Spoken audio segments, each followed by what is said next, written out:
күн тәртібінде кече жанагы айдоочулук көлүктөр боюнча коомдогу нааразылыкты бир топ кесиптештерибиз айтты эле, бирок келбек экен. Ошол мына министрлер кабинетин биз качан чакырабыз? Мына февраль айында чакырабызбы?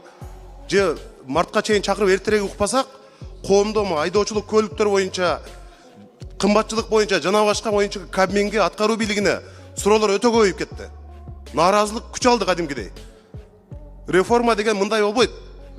Кыргызча реформа жасап атышат да, мындай эптемей реформа. Мунун бардыгын мындай кылбаш керек. Реформа кандай жүрөт, кандай өлкөлөрдө кантип ишке ашканын ушул жерге келсе, ушу комитеттин төрагасын баш кылып туруп биз айтып береличи. Анча-мынча бир жакшы китептер бар, аларды берели. Өнүккөн өлкөлөрдө кантип реформа жасашкан. Мындай реформа болбойт бул мындай. Рахмат.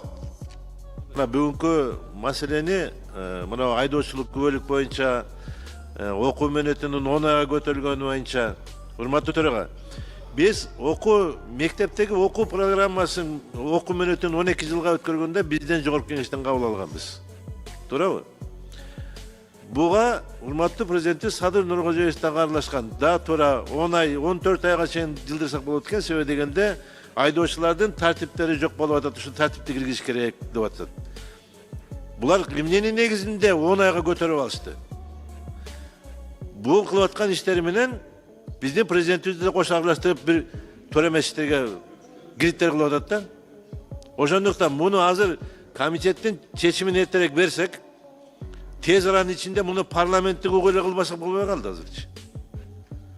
Ар ким ошол сунуштап аткан 10 ай деп аткан киши өзүнүн деңгээлине салыштырып 10 ай деп атат болуш керек.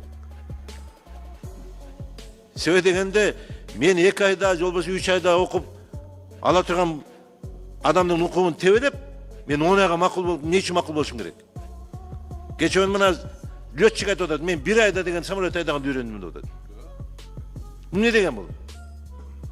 Муну тез аранын ичине карабасак болбойт. Азыр мына чыңалып күчөп баратат өзүчү. Рахмат. Бүгүнкү күнү бир кап un канча турат? Бизде Кыргызстанда. 1,5 миң сом. Көрдүңүзбү, билбейсиз. Бүгүнкү күнү 1700дөн 2,5 миң чекти сортуна жараша турат. А минимальный потребительский корзина бүгүнкү күнү канча бизде? 8697 сом. 8700.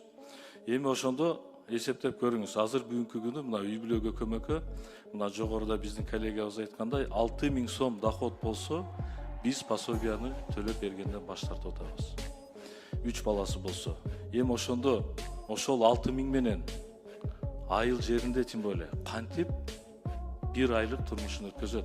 Эгерде минимальный потребительский корзина сиз айткандай 8700 сом болсо, бир кап un бүгүнкү күнү 1700дөн 2,5 миңге чекти сортуна жараша турса.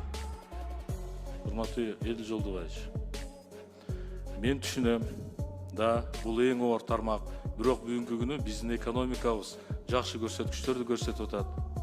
Мына 25-жылдын жыйынтыгы менен биздин ички дүң продукция 2 триллионго жакын болду. 1 триллион 976 миллион тегереги. Же болбосо ички дүң продукциябыз 10% тегерегин көрсөтүп атат. Акыркы 5 жылда мындайча айтканда экономикада жылыш бар.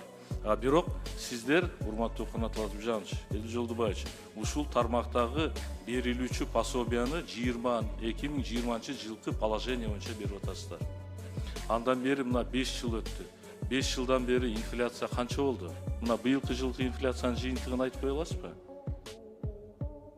25-жылдын жыйынтыгы менен. Рұқсатпы саластар? 9. Ооба, 9-дан ашыраак. 9, ондон мен адашпасам 5% тегереги болду. 9,4. Ошонун тегерегинде инфляция болду. А 5 жылда канча жолу эсептегенде канча жылдык инфляция болду? Канат Латыпжанович, Элдил Жолдубаевич. Мына азыр өзүңүздүн презентацияңызда көрсөттүңүз. Буга чейин дагы айттык элек, мына 1 уй 4 кой болсо биз бербей атабыз.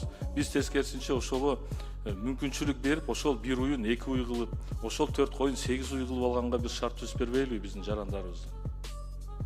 Ошол эле мына автоунаа боюнча айтып өттүңүз, 20 жылдын бери жагы болсо биз бербейбиз деп. Анын арасында комбайн жүрөт. Эми комбайн это же сезонная работа. ал 1 жыл бою тең комбайн иштебейт да. Анда положенияны мына 20 жылкы положенияны оңдошубуз керек. Ал жерде ошол сезон малында макул. Эми автоунаасы бар деп эле биз пособияны кыркып коюп атабыз. Ал автоунаа менен чыгып ал такси кылабы же үйдөгүлөрүн шарт түзүп таш бергенге алдыбы, биз аны положенияда так көрсөтүшүбүз керек да.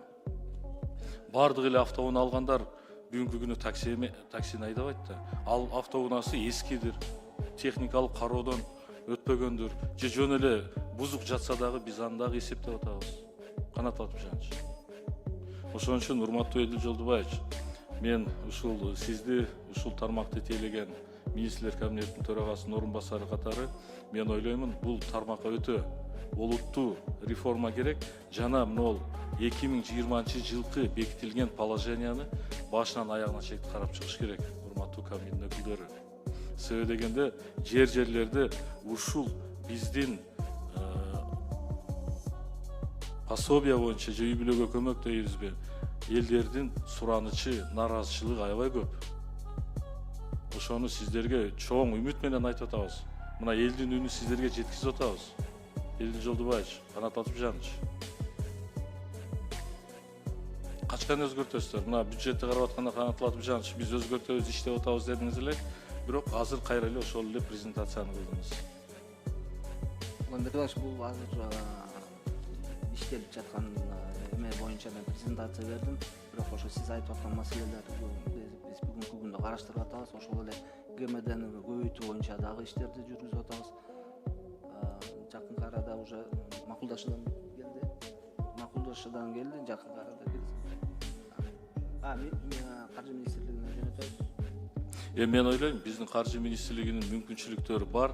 Мына экономикабыз жакшы көрсөткүчтөрдү көрсөтүп атат. Ушул социалдык блокко биз өзгөчө көңүл бурбасак, мына 600, мен адашпасам, азыркы эсептеп келгенде 650 миңдин тегерегиндеги жарандарыбыз бүгүнкү күнү ошол эле пособия, ошол эле балага сүйүнчү, ошол эле башка төлөмдөрдү алат экен мамлекет тарабынан.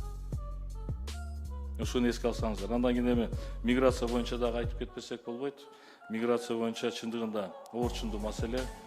Буга чейин Дарманкул уулу менен дагы биздин тышкы иштер министринин орун басары менен дагы Россия Федерациясынын биздин коллегалар менен сүйлөшкөнбүз, бирок бүгүнкү күнү реалдуу түрдө өзгөрүш жок.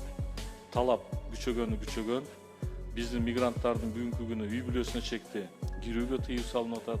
Ал жактагы биздин жарандарыбыздын балдарын окууга жайгаштырууга чекти чоң маселе болуп атат. Болбосо биз Евразия экономикалык алкагында Чоро Сейитович өзүңүз билесиз, кандай шарттар болгон. Бирок ошол шарттар толук кандуу аткарылбай атат. Мына кече күнү туура эле сотко берипсиздер. Кыргызстан туура эле сотко берди. ЯЭКтин алкагында бир топ келишимдер аткарылбай атат деп. Ушул азыркы биздин мигранттардын маселеси боюнча дагы биз ошол ЯЭКтин алкагында сотко дагы кайрылышыбыз керек. Алмаз Кулбаевич, сунуштарды бериңиздер. Биз ага дагы кайрылайлы. Себеби дегенде бүгүнкү күнү биздин мигранттардын укугу толук кандуу корголбой атат.